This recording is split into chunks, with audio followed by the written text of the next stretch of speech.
எல்லாருக்கும் வணக்கம். ஸோ நம்ம இன்னைக்கு தமிழில் இம்பார்ட்டன்ட் பாயிண்ட்ஸ் நோட் பண்ணதோட இயல் ஒன்று அதுலேருந்து ஸ்டார்ட் பண்ண போகிறோம் சிக்ஸ்த்தில். ஸோ அதோட இயல் 1 சிக்ஸ்த்தில் இயல் 1 தான் தமிழ் தேன். ஸோ அதில் என்னென்ன வருதுன்னு பார்க்கலாம். தமிழ் தேனில் பார்த்தோம்னா இன்பத்தமிழ்ன்றது தான் ஃபஸ்ட் லெசனாக வந்திருக்கு. ஸோ அதில் முக்கியமான லைன் பார்க்கலாம். தமிழ் வணக்கம் தற்கால இலக்கிய மரபாக ஆகிவிட்டது அப்படின்றாங்க. ஸோ எப்படி கொஸ்டின் கேட்கலாம், டேஷ் தற்கால இலக்கிய மரபாகிவிட்டது அப்படின்னு பார்த்தோம்னா தமிழ் வணக்கம். ஸோ அதே மாதிரி பாரதிதாசன் தமிழை பலவராக போற்றுகிறார். யார் தமிழை பலவராக போற்றுகிறான்னு கேட்கலாம், பாரதிதாசன். ஓகே, அவர் ஒரு செயல் மாதிரி கொடுத்துருக்காங்க, என்னன்னு பார்க்கலாம். தமிழுக்கு அமுதென்று பேர், அந்த தமிழ் இன்ப தமிழங்கள் உயிருக்கு நேர். தமிழுக்கு நிலவென்று பேர், இன்ப தமிழெங்கள் சமூகத்தின் விளைவுக்கு நேர். தமிழுக்கு மனம் என்று பேர், இன்ப தமிழெங்கள் வாழ்வுக்கு நிருமித்த ஊர். தமிழெங்கள் இளமைக்கு பால், இன்ப தமிழ் நல்ல புகழ்மிக்க புலவர்க்கு வேல். தமிழெங்கள் உயர்வுக்கு வான், இன்ப தமிழெங்கள் அசதிக்கு சுரதந்த தேன். தமிழெங்கள் அறிவுக்கு தோல், இன்ப தமிழெங்கள் கவிதைக்கு வைரத்தின் வாள் அப்படின்னு சொல்லிட்டு பாரதிதாசன் ஒரு அழகான ஒரு பாடல் மாதிரி கொடுத்துருக்காங்க. இது பாடலாகவும் பாடியிருக்காங்க. எப்படி இருக்குன்னா, தமிழுக்கு அமுதென்று பேர் அப்படின்னு சொல்லிட்டு ஒரு பாடலே இருக்குது. இது நீங்கள் கேட்டிங்கன்னா இது மனப்பாடம் பண்ணணுன்ற அவசியமே கிடையாது, அழகாக நீங்கள் படிச்சுக்கலாம். ஸோ இதோட சொல்லும் பொருளும் பார்க்கலாம். நிருமித்த அப்படின்னா உருவாக்கிய, விளைவுனா வளர்ச்சி, சமூகம் மக்கள் குழு, அசதை சோர்வு, ஈஸியாகவே படிச்சுக்கலாம். ஓகே, இதோட பொருள் என்ன அப்படின்னு சொல்லி பார்க்கலாம். தமிழுக்கு அமுதென்று பெயர், இன்பம் தரும் அந்த தமிழ் எங்கள் உயிருக்கு இணையானது. தமிழுக்கு நிலவென்று பெயர், இன்ப தமிழ் எங்கள் சமூக வளர்ச்சிக்கு அடிப்படையான நீர் போன்றது. தமிழுக்கு மனம் என்று பெயர், அது எங்கள் வாழ்விற்காகவே உருவாக்கப்பட்ட ஊராகும்.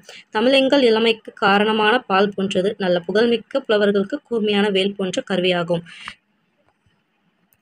தமிழெங்கள் உயர்வுக்கு எல்லையாகிய வான் போன்றது, இன்ப தமிழெங்கள் சோர்வை நீக்கி ஒளிரச் செய்யும் தேன் போன்றது. தமிழெங்கள் அறிவுக்கு துணை கொடுக்கும் தோல் போன்றது, தமிழெங்கள் கவிதைக்கு வைரம் போன்ற உறுதிமிக்க வாளாகும். ஸோ இதை எப்படி கொஸ்டின் கேட்கலாம் அப்படின்னு பார்த்தோம்னா, இங்கே லைன் பண்ணியிருக்கிறது பார்த்தாலே தெரியும். ஸோ எப்படி கேட்கலான்னா, உயிருக்கு தமிழ் எங்கள் உயிருக்கு என்னவா இருக்கும், விளைவுக்கு என்ன, சமூகத்தின் விளைவுக்கு என்ன, வாழ்வுக்கு நிருமித்த டேஸ், புகழ்மிக்க புலவர்க்கு என்ன, அசதிக்கு சுரத்தந்த என்னது, அதே மாதிரி கவிதை வைரத்தின் என்ன அப்படின்னு சொல்லி கொஸ்டின் கேட்கலாம்.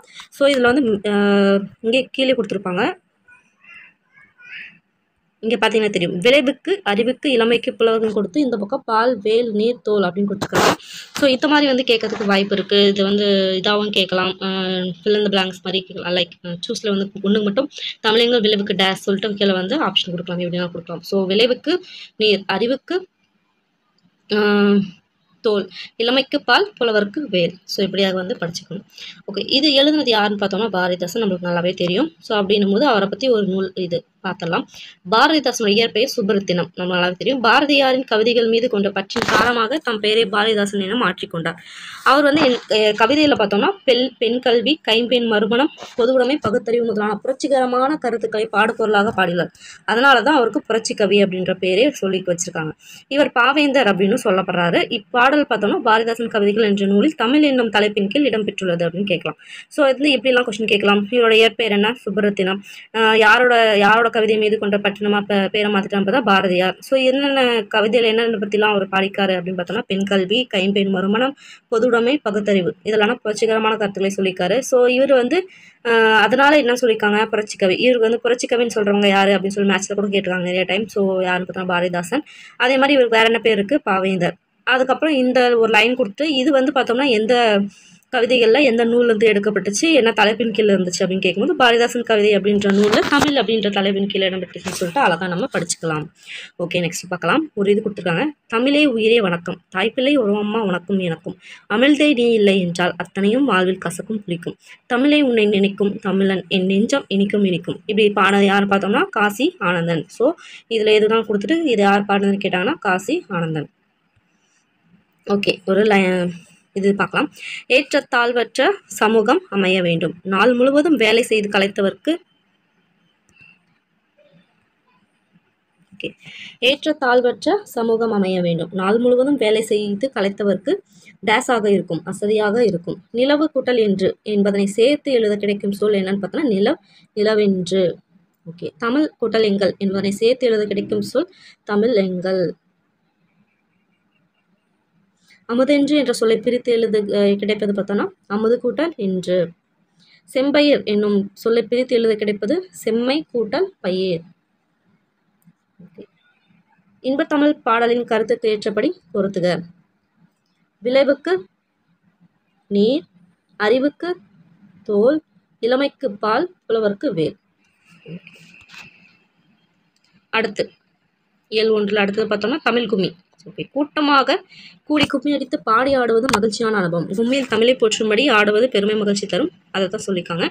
ஓகே, இதில் பார்த்தோம்னா கொட்டுங்கடி கும்மி கொட்டுங்கடி, இளங்கோதையரை கும்மி கொட்டுங்கடி, நிலமெட்டு திசையிலும் செந்தமிழின் புகழ் எட்டிடவே கும்மி கொட்டுங்கடி, ஊழி பல நூறு கண்டதுவாம் அறிவு ஊற்றெனும் நூல் பல கொண்டதுவாம், பெரும் ஆழிப்பெருக்கிற்கும் காலத்திற்கும் முற்றும் அழியாமலே நிலை நின்றதுவாம், பொய்யகற்றும் உள்ள பூட்டருக்கும் அன்பு பூண்டவரின் இன்பம் பாட்டிருக்கும், உயிர் மெய்ப்புகட்டும் அறமேன்மை கிட்டும், இந்த மேதினி வாழ்வழி காட்டியிருக்கும் அப்படின்னு சொன்னது யார் பார்த்தோம்னா தமிழ் கும்மி எழுதுனது யாருன்னு பார்த்தோம்னா பெருஞ்சித்திரனார். ஸோ இதில் இந்த லைன்ஸ்லாம் வந்து கொஞ்சம் கேட்டிருக்காங்க. இந்த பொய்ய கற்றும் உள்ள பூட்டருக்கும் அன்பு பூண்டவரின் இன்ப பாட்டி இருக்கும், இது வந்து பார்த்துக்கோங்க. ஸோ எழுதுனது யாருன்னு பார்த்தோம்னா பெருஞ்சித்திரனார்.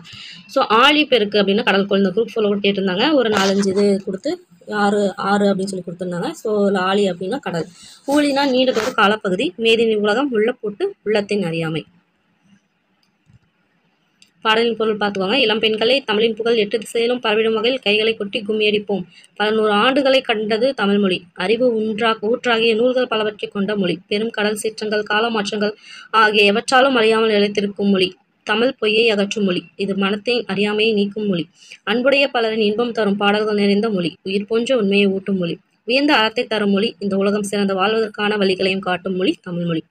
ஓகே, இது எழுதுனது யாருன்னு பார்த்தோம்னா பெருஞ்சித்திரனார். அவரோட இயற்பெயர் என்னன்னு பார்த்தோம்னா மாணிக்கம். ரொம்பவே முக்கியம், பெருஞ்சித்திரனார் மாணிக்கம். இவரோட பேர் பார்த்தோம்னா பாவலேறு பெருஞ்சித்திரனார் தான் நம்ம படிப்போம். ஸோ அப்படின்ற சிறப்பு பெயர் அவளுக்கு இருக்குது. வேற என்ன நூல்கள்லாம் ஏற்றிருக்காரு அப்படின்னு பார்த்தோம்னா கனிச்சாறு, கொய்யாக்கனி, நூறாசிரியம், பாவிய கொத்து, இந்த மாதிரி 4 எழுதியிருக்காங்க. என்ன இதழ்கள் நடத்திருக்காருன்னு பார்த்தோம்னா தென்மொழி. தேன்மொழி கிடையாது, வித்தியாசம் பார்த்துக்கணும். தேன்மொழின்னு கொடுத்து இது பண்ணுவாங்க. நம்ம மொழி தென்மொழின்னு அப்படின்னு படிச்சுட்டு போயிட்டு நம்ம டிக் பண்ணிடுவோம். ஸோ தேன்மொழியான்றது கரெக்டாக பார்த்துக்கணும்.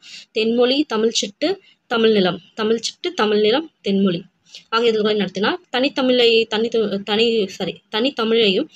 தமிழ் உணவையும் பரப்பிய பாவலர் இவர். இதையும் கேட்கலாம். தனித்தமிழையும் தமிழ் உணவையும் பரப்பியவர் யாரு? பரப்பிய பாவலர் யாரு? பாவலேறு பெருஞ்சித்திரனார். இப்பாடல் கனிச்சாறு என்னும் நூலில் இடம்பெற்றுள்ளது. இந்நூல் 8 தொகுதிகளாக வெளிவந்தது. இது கேட்கலாம். இது தமிழில் இணைந்த பாடல்கள் கொண்டது. எத்தனை தொகுதி? 8 தொகுதின்றது முக்கியம். இந்த பாடல் பார்த்தோம்னா கனிச்சாறு அப்படின்றதுல ஸோ தமிழ் கும்மி எந்த நூலில் வந்து இடம்பெற்றிருக்குன்னு கேட்கலாம். கனிச்சாறு. அதே மாதிரி எத்தனை தொகுதியாக இருந்திருக்கு அப்படின்னு கேட்கலாம். 8 தொகுதி. Okay, next. மண் தோன்றி மலை தோன்றி மலைகள் தோன்றி ஊன் தோன்றி உயிர் தோன்றி உணவு தோன்றி ஒளி தோன்றி வாழ்ந்த அந்நாள் தேன் தோன்றியது போல மக்கள் நாவில் செந்தமிழே நீ தோன்றி வளர்ந்தாய் வாழ் அப்படின்னு சொன்னது யாருன்னு பார்த்தோம்னா வாணிதாசன். இது வந்து எப்படி இருந்தால் கேட்கலாம். ஸோ மேக்ஸிமம் எல்லாமே தோன்றி இருந்தால் அழகாக வந்து இது பண்ணிக்கலாம். ஸோ வாணிதாசன். தாய்மொழியில் படித்தால் மேன்மை உயர்வு அடையலாம். தகவல் தொடர்பு முன்னேற்றத்தால் மேதினி உலகம் சுருங்கிவிட்டது. செந்தமிழ் எனும் சொல்லை பிரித்து எழுத கிடைப்பது செம்மை கூட்டல் தமிழ். பொய் அகற்றும் என்னும் சொல்லை பிரித்து எழுத கிடைப்பது பொய் கூட்டல் அகற்றும். பாட்டு கூட்டல் இருக்கும் என்பதை சேர்த்து எழுத கிடைக்கும் சொல் பாட்டு கூட்டல் இருக்கும், பாட்டு இருக்கும். 8 கூட்டல் திசை அப்படின்னு பார்க்கும்போது 8 திசை. ஓகே,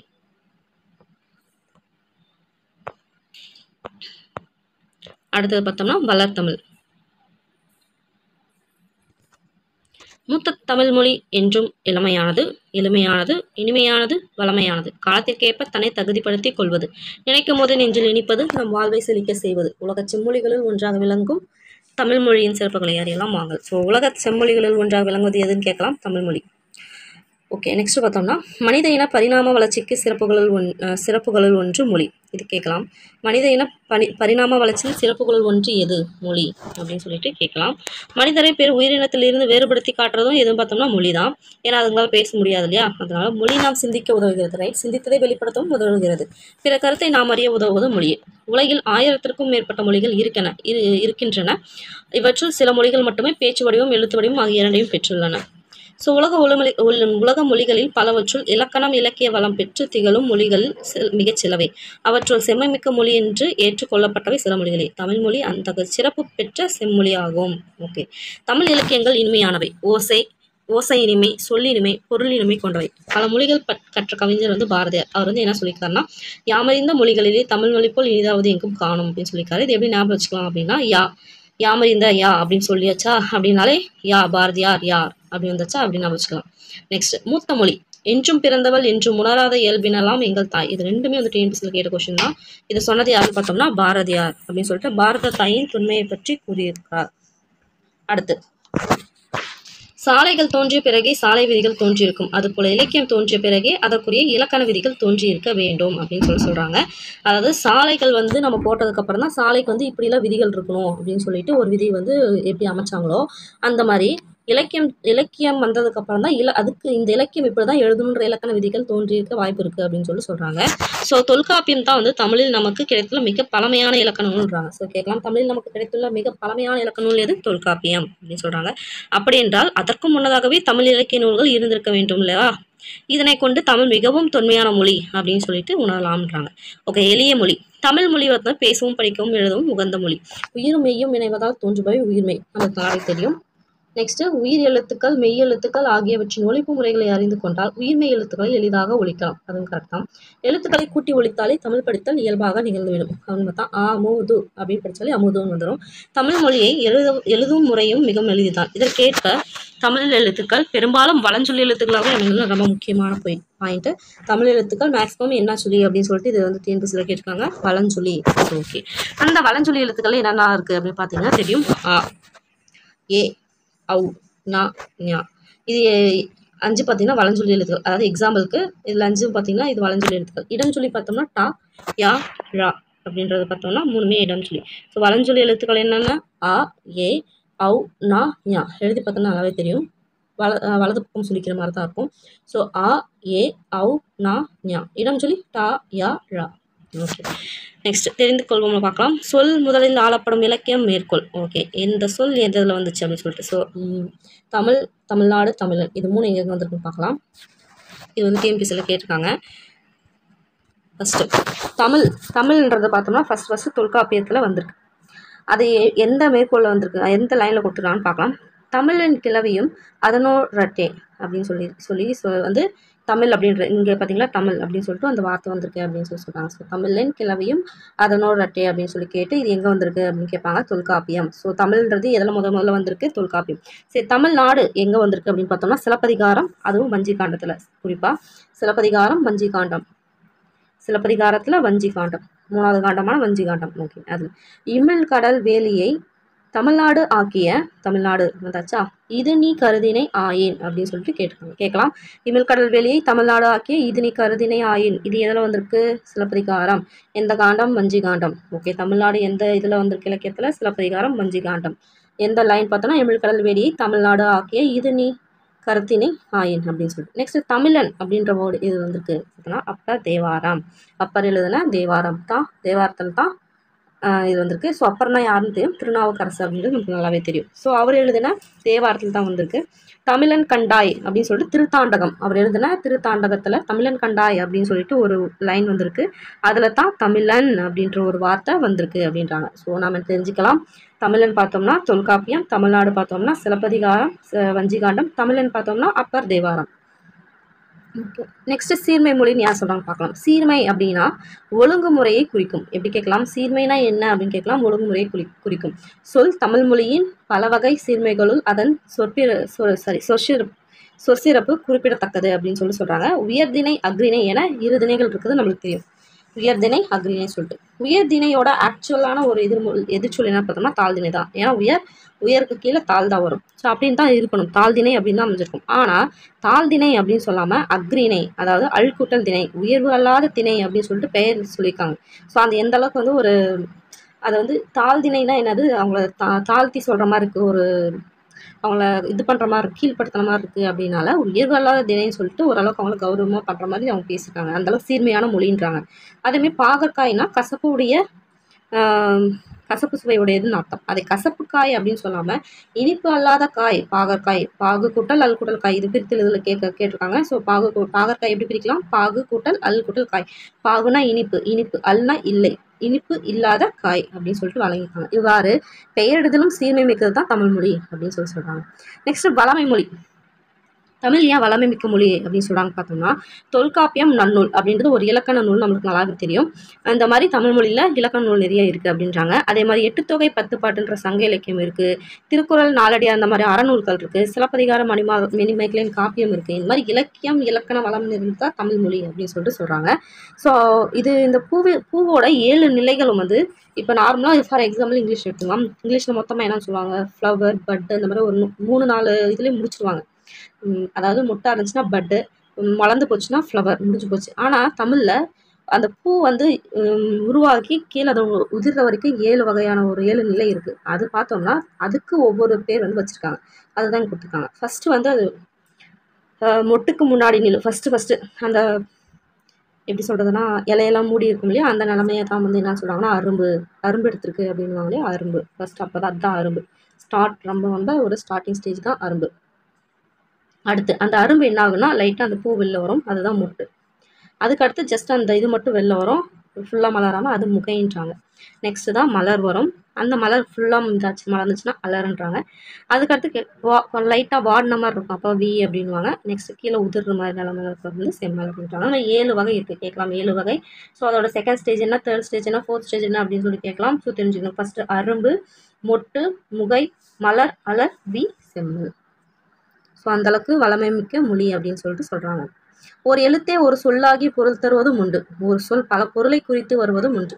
அதாவது ஒரு எழுத்து பழமொழி நான் பார்த்துருப்போம் 42 அப்படின்னு சொல்லிட்டு. ஸோ அந்த மாதிரி ஒரு எழுத்து வச்சு அதுக்கு பல ஒரு பொருள் சொன்னால் கூட பரவாயில்ல, அந்த ஒரு இதுக்கு பார்த்தோம்னா பல பொருள் இருக்குது அப்படின்னு சொல்லி சொல்கிறாங்க. அதுக்கு எக்ஸாம்பிள் தான் மா அப்படின்னு சொல்லிட்டுக்கு என்னென்ன பொருள் இருக்குது அப்படின்னு பார்த்தோம்னா, மரம், விலங்கு, பெரிய, திருமகள், அழகு, அறிவு, அளவு, அழைத்தல், துகள், மேன்மை, வயல், வண்டு, இப்படியாக இத்தனை பேர் வந்து இருக்குது. ஸோ அதனால தான் அது வளமை மிக்க மொழி அப்படின்னு சொல்லிட்டு சொல்கிறாங்க. நெக்ஸ்ட்டு பார்த்தோம்னா வளர்மொழி. தமிழுக்கு முத்தமிழ் அப்படின்னு சொல்லிட்டு சிறப்பு பேருக்கு நம்மளுக்கு நல்லாவே தெரியும். அதாவது இயல் தமிழ், இசைத்தமிழ், நாடகத்தமிழ் அப்படின்னு சொல்லிட்டு. ஸோ இயல் தமிழ் இது எப்படி கேட்கலாம், இயல் தமிழ் எண்ணத்தை வந்து பண்ணும், எண்ணத்தை வெளிப்படுத்தும். இசைத்தமிழ் என்ன பண்ணும், உள்ளத்தை மகிழ்விக்கும். ஏன்னா இசை கேட்கும்போது நம்மளுக்கு ஃபீல் ஆகலையா, அது மாதிரி நாடகத்தமிழ் உணவில் கலந்து வாழ்வின் நிறைக்குறைகளை சுட்டி காட்டும். ஸோ இப்படியாக வந்து எப்படி கொஸ்டின் கேட்கலாம்னா, மேட்ச்சில் வந்து கேட்கலாம். இந்த பக்கம் இயல் தமிழ், இசைத்தமிழ், நாடகத்தமிழ் கொடுத்து மேட்ச்சில் மாற்றி கொடுக்கலாம். உள்ளத்தை மகிழ்விக்கும், உணவில் கலந்தது அப்படின்னு சொல்லிட்டு மாற்றி கொடுக்கலாம். ஸோ இயல் தமிழ் எண்ணத்தை வெளிப்படுத்தும், இசைத்தமிழ் உள்ளத்தை மகிழ்விக்கும், நாடகத்தமிழ் உணவில் கலந்த வாழ்வின் நிறைக்குறைகளை சுட்டி காட்டும். ஸோ அந்த மாதிரி சொல்கிறாங்க வளர்த்தமிழ். தமிழில் காலந்தோறும் பல வகையான இலக்கிய வடிவங்கள் புதிதாக உருவாகி வருகின்றன.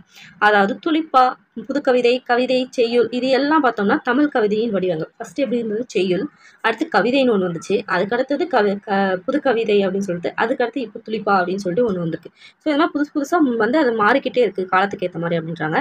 இதே வந்து உரைநடை வடிவில்னு பார்த்தோம்னா ஃபஸ்ட்டு கட்டுரை, புதினம் பேர் வச்சாங்க, இப்போ சிறுகதை இந்த மாதிரிலாம் வந்து பேர் வச்சுருக்காங்க உரைநடை வடிவத்தில் அப்படின்னு சொல்கிறாங்க. ஸோ அது வளர்ந்துட்டுருக்கு அப்படின்றாங்க, ஒரே இதில் இல்லாமல். ஸோ தற்போது அறிவியல் தமிழ், கணினி தமிழ் என்று மேலும் மேலும் வளர்ந்து கொண்டே தான் இருக்குது, உண்மை தான். ஸோ வந்து நிறைய இங்கிலீஷ் வேர்ட்ஸு புதுசாக கண்டுபிடிச்ச ஆப்ஸ், வாட்ஸ்அப் இந்த மாதிரிலாம் பார்த்தோம்னா தமிழில் வேர்ட்ஸ் இருக்குது, அதெல்லாம் உண்மை தானே. அதுதான் அறிவியல் தமிழ், கணினி தமிழ் அப்படின்னு சொல்லிட்டு மேலும் மேலும் வளர்ந்து கொண்டே வருகிறது அப்படின்றாங்க. ஸோ நெக்ஸ்ட் இந்த பாக்ஸ் இதுதான் ரொம்ப முக்கியம், தாவரத்தோட இலை பெயர் அப்படின்னு சொல்லிட்டு சொல்கிறாங்க. ஸோ மரபு இதில் கேட்கறதுக்கு வாய்ப்பு இருக்குது. ஸோ இது தெரிஞ்சதுக்கு மிக மிக அவசியம். ஓகே, ஆல்னா ஆலமரம், அரச மரம், மாமரம், பலாமரம், வாழை மரம், இதுக்கெல்லாம் என்ன சொல்லுவோம், இலை. நெக்ஸ்ட்டு அகத்தி, பசலை, முருங்கைன்னு நம்மளுக்கு நல்லாவே தெரியும், அது கீரை வகை. அருகு, கோரை, புல் தானே, அருகும் புல், கோரை புல். ஓகே, நெல், வரகு, தாள் அப்படின்வாங்க. எந்த இல்லைன்னு பார்த்துக்கணும், ரொம்ப முக்கியம். மல்லித்தலை வாயின்வா அப்படின்னு தான் சொல்லுவாங்க. ஸோ தலை எந்தலா வரும்னு பார்த்துக்கணும், தாளுக்கு எந்தலா, தலைக்கு எந்தலா. சப்பாத்தி கள்ளி, தாளை வந்து மடல், தாளை அதாவது வந்து கள்ளி, தாளை இதுக்கு வந்து மடல். கரும்பு, நாணல், இதுக்கு வந்து தோகை, அதாவது நம்ம சோகன்னுவோம், மற்ற கரும்பு சோகை அப்படின்வாங்க, பேச்சு வழக்கில் சோகன்வாங்க. ஸோ அதுதான் தோகை தான் சோகன்வாங்க. ஸோ சோகை அப்படின்னாலே தோகை. ஸோ கரும்புக்கு நாணலுக்கு வந்து தோகைன்வாங்க. பனை, தென்னை, ஓலை, அது நம்மளுக்கு நல்லா தெரியும், தென்னை ஓலை, பனந்தோலை அப்படின்வாங்க. நெக்ஸ்ட் கமுகு பார்க்க வந்து பார்த்தோன்னா கூந்தல் அப்படின்னு சொல்லுவாங்க. புதுமை மொழி. ஓகே, வளர்ந்துட்டுருக்கு, என்ன புதுமையாக இருக்குது அப்படின்னு பார்க்கலாம். இன்றைய அறிவியல் தொழில்நுட்ப வளர்ச்சிக்கு ஏற்ப தமிழில் புதிய கலைச்சொற்கள் உருவாகி வருகின்றன, உண்மைதான். எடுத்துக்காட்டு இணையம், இன்டர்நெட், முகநூல், ஃபேஸ்புக், புலனம், குரல் தேடல், வாய்ஸ் சர்ச், தேடுபொறி, சர்ச் இன்ஜின், செயலி, அதாவது சாஃப்ட்வேர், தொடுதிரை, டச் ஸ்கிரீன் முதலிய சொற்களை இதற்கு எடுத்துக்காட்டாக கூறலாம். அதே மாதிரி சமூக ஊடகங்களை பார்த்தா நம்ம செய்தித்தாள், நியூஸ் பேப்பர், வானொலி, ரேடியோ, தொலைக்காட்சி, டெலிவிஷன் இப்படி அவற்றில் உள்ள பயன்படத்தக்க மொழியாக விளங்குகிறது தமிழ் மொழி அப்படின்றாங்க. அதுவும் கரெக்ட் தானே. ஸோ அறிவியல் தொழில்நுட்ப மொழி. உலகில் எழுத்து வடிவம் பெறாத மொழிகள் பல உள்ளன. இந்நிலையில் தமிழ் வரி வடிவ எழுத்துக்கள் அறிவியல் தொழில்நுட்ப நோக்கிலும் பயன்படத்தக்கவையாக உள்ளன. மொழி கணினியில் பயன்படுத்த வேண்டும் என்றால் அது எண்களின் அடிப்படையில் வடிவமைக்கப்பட வேண்டும். ரொம்ப முக்கியமான ஒரு லைன். மொழியை கணினியில் பயன்படுத்தணும்னா எந்த அடிப்படையில் வடிவமைக்கப்படணும்னா எண்கள் தான். Binary system 0 and 1. இதில் தமிழில் மட்டும் அதாவது மொத்தமாக கணினியில் நம்ம கொடுக்குற எல்லா இன்ஃபர்மேஷனுமே பைனரி டிஜிட்ஸில் அதாவது 0 and 1 கன்வெர்ட் ஆகி தான் இன்ஃபர்மேஷன் நம்மளுக்கு ட்ரான்ஸ்ஃபர் ஆகுதுன்றது நல்லாவே தெரியும். ஸோ அதை தான் எதோட அடிப்படை அப்படின்னு சொல்லி கொஸ்டின் கேட்டாங்கன்னா எண்களின் அடிப்படையில். So okay. தொல்காப்பியம் நன்னூல் போன்றவை நாம் படிப்பதற்காக எழுதப்பட்டவை. ஆயினும் அவை கணினி மொழிக்கும் ஏற்ற நுட்பமான வடிவத்தையும் பெற்றிருக்கு அப்படின்றாங்க. ஸோ அந்த தமிழ் எண்கள், அதாவது தமிழ் எண்களுக்கு தமிழ் இதில் இது இருக்குது அப்படின்றது அந்த டேபிள் காலம் ரொம்ப முக்கியமானது. 1, 2லேருந்து 10 கொடுத்துருக்காங்க. ஸோ 10ல் பார்த்தோன்னா 1க்கு என்னது அப்படின்னு சொல்லிட்டு ஷார்ட் கூட நீங்கள் படிச்சிருப்பீங்க. லைக் கடலை உருண்டை அந்த மாதிரி ஏதோ வரும். ஸோ நான் அந்த ஷார்ட்கட் படித்ததில்ல. ஸோ அதை வச்சு இது ஞாபகம் வச்சுக்கலாம். கா உ நாசா ருஸ் சு மாதிரி இருக்குது அப்படி வச்சுக்கலாம். ஏ ஆ கு கா. ஏன்னா கா 1க்கு கா, 0க்கு 0 அப்படியே வரும். ஸோ இதை வச்சு நம்ம பண்ணிக்கலாம். இந்த மாதிரி கேட்பாங்க. ஒரு லெட்டர் மாதிரி கொடுத்துட்டு ஃபார் எக்ஸாம்பிள் இப்போ உங்களோட பேரே எடுத்துக்கலாம். ஃபார் எக்ஸாம்பிள் ஓகே,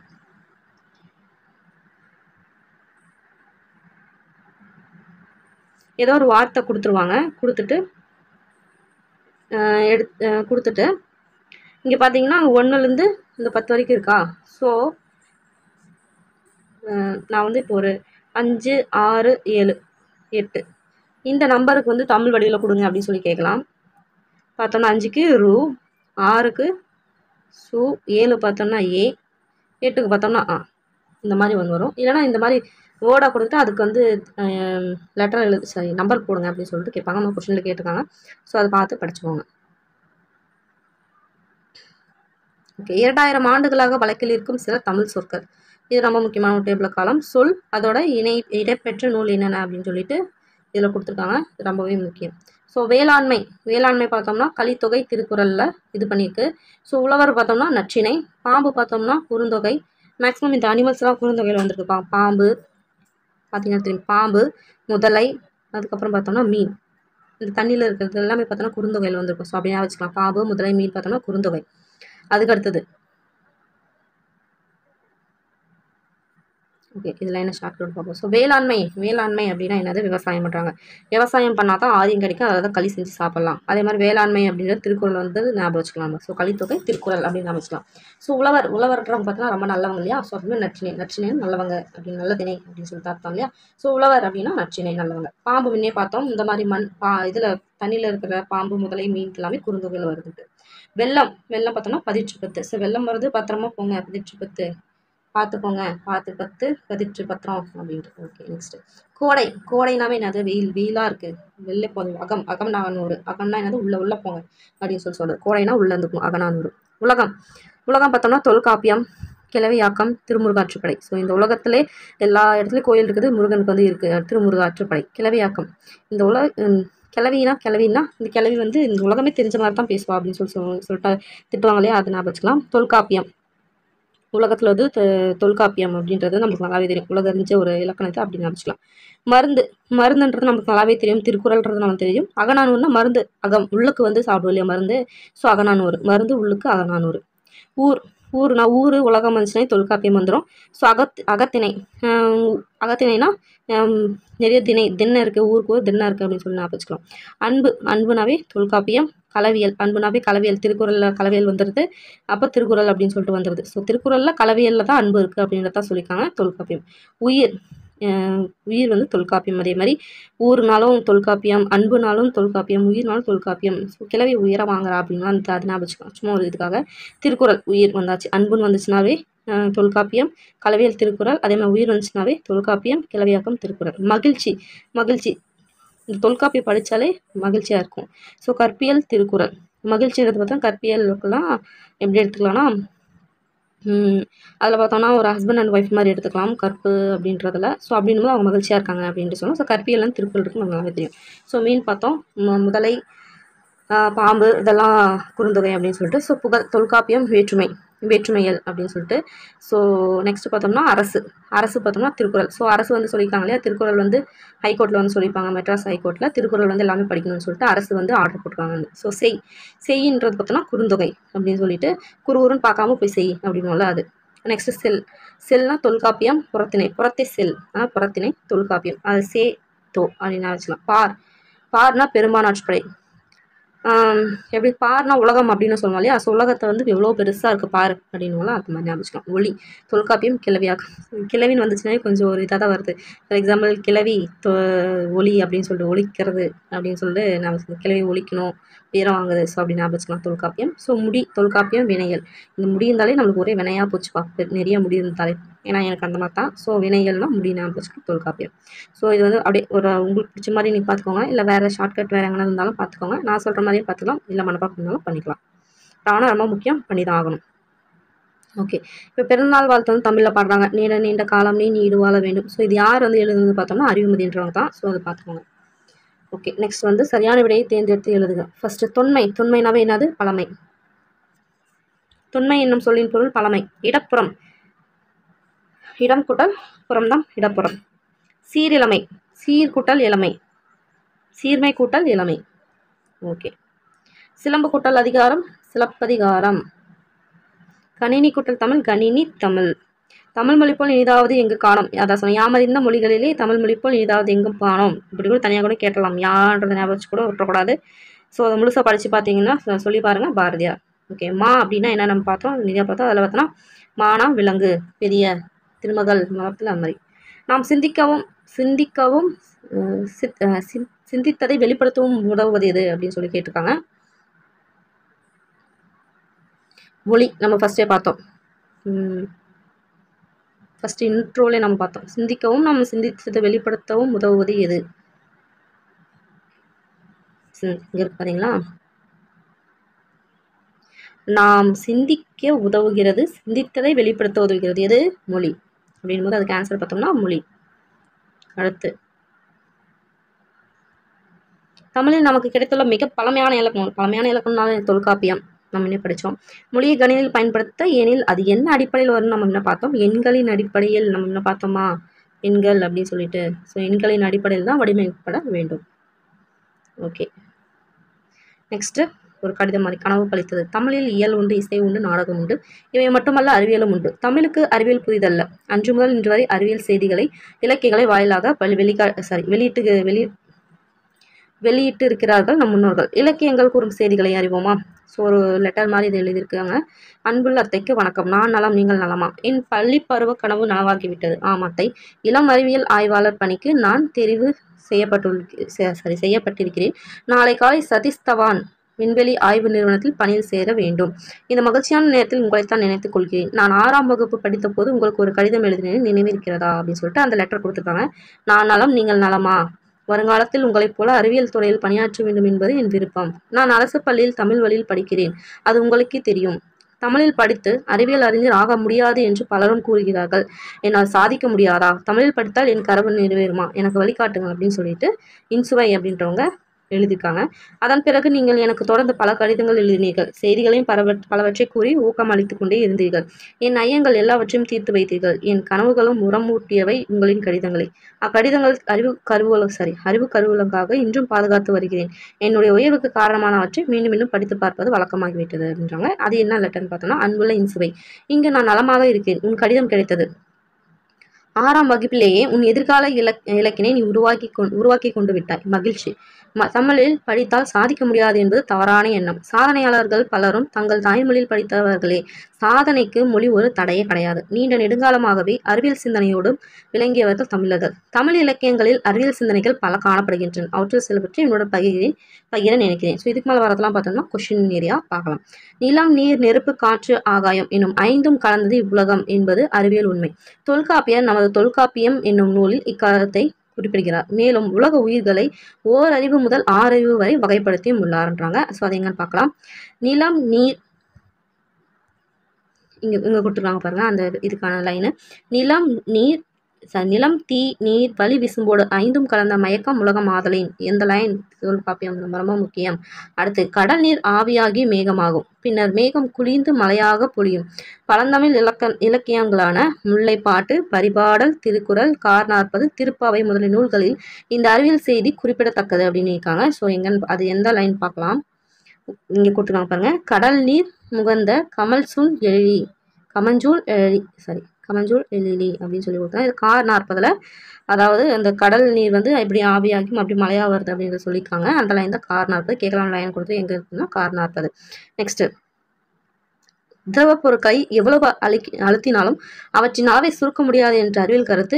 ஆள் அமுக்கி முகக்கினும் ஆழ்கடல் நீர் நாளி முகவாது நாளி. ஔவையார் வந்து பாடியிருப்பார் இல்லையா. ஸோ அதை வந்து சொல்லியிருக்காங்க. அதே மாதிரி போர்க்களத்தில் மார்பில் புண்படுவது இயல்பு. வீர ஒருவரின் காயத்தை வெண்ணிற ஊசியால் தைத்த செய்தி பதிற்றுப்பத்து எனும் நூலில் இடம்பெற்றுள்ளது அப்படின்னு சொல்லியிருக்காங்க. ஸோ அப்படி என்ன லைன் அப்படின்னு சொல்லிட்டு பார்க்கலாம். நெடு வெள்ளூசி நெடுவசி பறந்த வடு பதிற்றுப்பத்து அப்படின்னு சொல்லியிருக்காங்க. ஸோ இந்த லைன் கொடுத்து பதிற்றுப்பத்துன்னு சொல்லலாம். இல்லை இது கொடுத்து வீர ஒருவரின் காயத்தை வெந்நீர் ஊசியால் தைத்த செய்தி எந்த இதில் வந்திருக்கு அப்படின்னு கேட்கலாம். பதிற்றுப்பத்து. அடுத்து, சுறாவின் தாக்கியதால் ஏற்பட்ட புண்ணை நரம்பினால் தைத்த செய்தியும் நச்சினை எனும் நூலில் காணப்படுகிறது. முற்கால இலக்கியங்களில் இடம்பெற்றுள்ள அறுவை மருத்துவதற்கான இன்றைய கூறுகள் வியப்பளிக்கத்தல்லவா. ஸோ அதாவது என்ன சொல்லியிருக்காங்கன்னா, சுறா தாக்குனத புண்ணை வந்து நரம்பினால் தேய்ச்சிருக்காங்க அப்படின்னு நச்சினையில் சொல்லியிருக்காங்கன்றாங்க. கோட்சுறா எரிந்தன சுருங்கிய நரம்பி முடிமுதிர் பரதவர் அப்படின்னு சொல்லியிருக்காங்க. ஸோ எரிந்தல் நச்சினை. ஸோ சுறா மீன் வந்து நல்ல மீன் இல்லை அப்படின்னு சொல்லிட்டு நான் வச்சுக்கலாம். நச்சினை நல்லது அப்படின்னு நான் வச்சுக்கலாம். ஸோ அப்படிங்கும்போது நச்சினையில் தான் அந்த சுறா நல்லது இல்லை அப்படின்னு சொல்லிட்டு நான் வச்சுக்கலாம். ஸோ இந்த சுறா மீன் கடிச்சதை வந்து நரம்பால் தைச்சிருக்காங்க. ஸோ அது நச்சினை.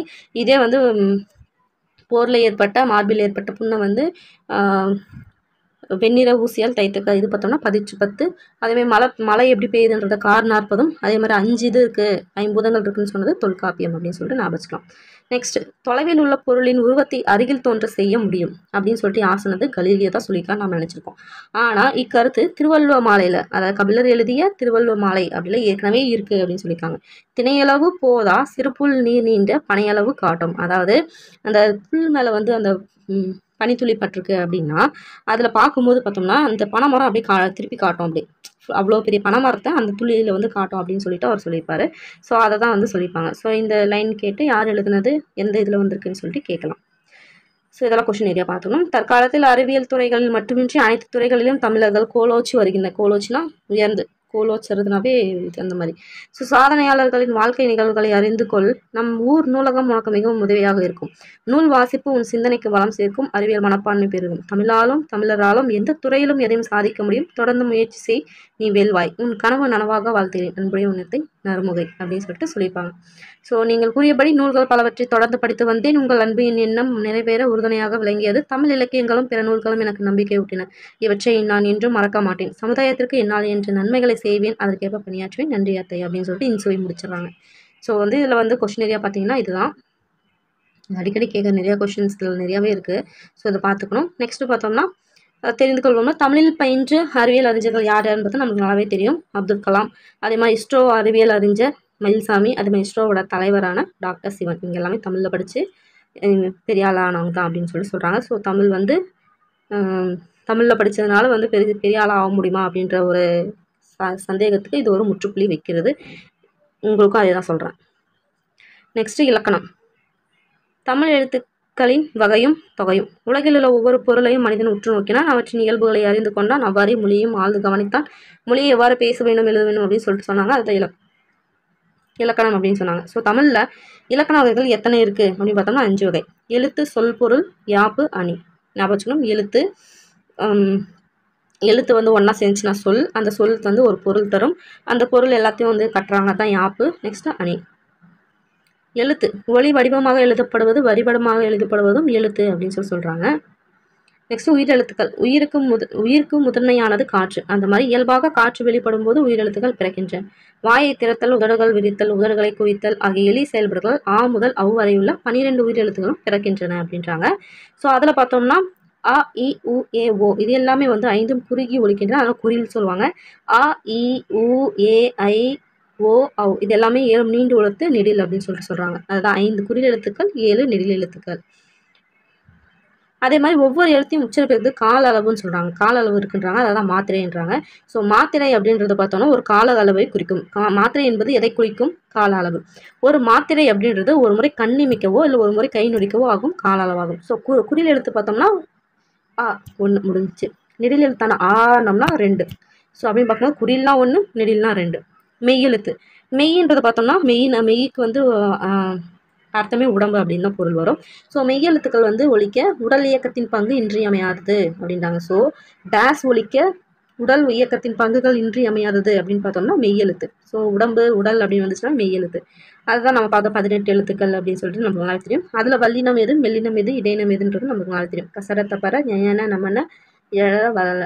ஓகே, இது நம்ம பார்த்துட்டோம். இந்த மெய்யெழுத்துக்கு எத்தனை மாத்திரை கால அளவு அப்படின்னு பார்க்கும்போது அரை மாத்திரை தான். இக் இச் டக்கு முடியுது இல்லையா, அரை மாத்திரை. ஓகே, ஸோ குறிலுக்கு 1, நெடிலுக்கு 2, மெய்யுக்கு அரை. ஒழித்து பார்த்தோம் நாவும். ஒழித்து பாருங்க எப்படி இருக்குன்ட்டு. உயிர்மெய். ஸோ மெய் எழுத்துக்கள் 18 உயிர் எழுத்துக்கள் 12 சேர்வதால் தோன்றது தான் 216 எழுத்துக்கள் உயிர்மெய். நல்லா தெரியும். இக்கு கூட்டல் ஆ கா, அதே மாதிரி இக்கு கூட்டல் ngா ngா, அந்த மாதிரி. அதே மாதிரி தான் மெய்யுடன் உயிர்குரல் சேர்ந்தால் உயிர்மெய் குறில். இதே மெய்யோட உயிர் நெடில் சேர்ந்தால் உயிர்மெய் நெடில். அவ்வளோதான், வேற ஒன்றும் கிடையாது. ஆயுத எழுத்து. தமிழ் மொழியில் உயிர்மெய் எழுத்துக்கள் தவிர இன்னொன்று இருக்குது, அதுதான் ஆயுத எழுத்து அக்கு அப்படின்னு சொல்லுவாங்க. ஸோ அதோட மாத்திரை பார்த்தோம்னா அதுவும் அரை மாத்திரை தான். மெய் எழுத்து, ஆயுத எழுத்து, அரை மாத்திரை.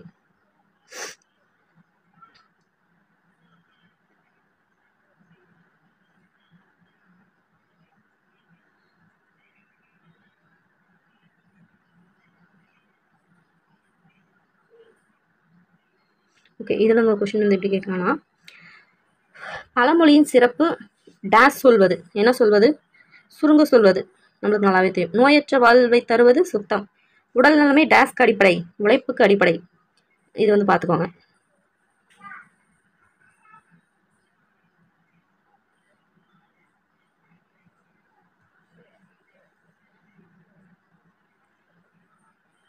ஓகே, இது ரொம்ப முக்கியம். கலைச்சொல் அறிவோம். வலஞ்சுழி. வளம்னா இந்த வலப்பக்கம் கிளாக் வைஸ், இடம்சுழி ஆன்டி கிளாக் வைஸ். இணையம் மேலே நான் பார்த்தோம் இல்லையா, அதுதான் இங்கே கொடுத்துருக்காங்க. இணையம்னா இன்டர்நெட், குரல் தேடு வாய்ஸ் சர்ச், தொடுதிரை டச் ஸ்க்ரீன், தேடுபொறி சர்ச் இன்ஜின், முகநூல் ஃபேஸ்புக், செயலி ஆப், மின்னஞ்சல், இமெயில், புலனம் வாட்ஸ்அப். ஓகே, அவ்வளோதான். இயல் 1 வந்து முடிஞ்சாச்சு. ஸோ அதில் முக்கியமான கொஷின் எப்படிலாம் கொஷின் கேட்கலாம் அப்படின்னு சொல்லிட்டு நம்ம பார்த்தோம். ஸோ நெக்ஸ்ட் பார்த்தோம்னா இயல் 2 வந்து நம்ம பார்க்கலாம். ஐ திங்க் கொஞ்சம் டவுட் இல்லாமல் சொல்லி முடிச்சுட்டு நினைக்கிறேன். இயல் 2ல உங்களை மீட் பண்ணுறேன். பை.